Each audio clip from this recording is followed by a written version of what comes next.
C'est la tradition. Les derniers visiteurs de la saison de Nigloland peuvent repartir avec les citrouilles du décor. Un souvenir de plus pour cette saison 2022 du parc d'attractions de Dolencourt. Elle s'est refermée ce dimanche soir sur un record, plus de 760 000 visiteurs.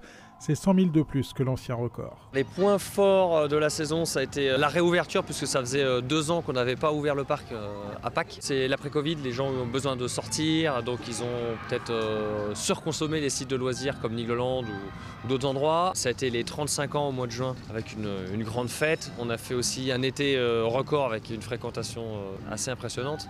Et voilà, et Halloween, on finit sur une saison magnifique. Il a fait beau toute l'année, les planètes se sont alignées. Pour la première fois également, la période Nigloween s'est prolongée jusqu'à la mi-novembre. Mais cette fréquentation record, il faut aussi la gérer.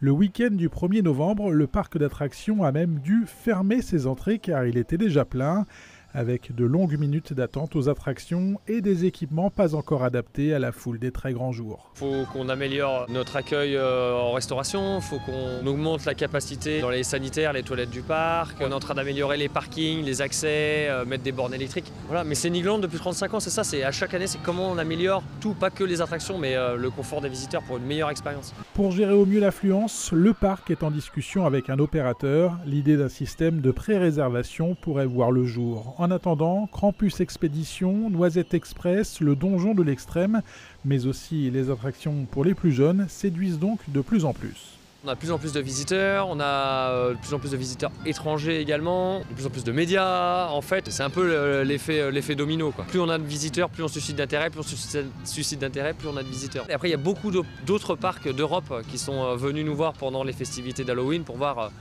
comprendre déjà pourquoi il y avait autant de monde, qu'est-ce qu'on faisait comme décoration, comme activité, comme nouvelles attractions. C'est plutôt très agréable. Un modèle qui doit perdurer, même si Niglo et Niglot restent très discrets sur les investissements futurs. Cela annonce pour le moment l'envie de mettre en avant le spectacle pyrotechnique de fin de journée pendant la période d'Halloween.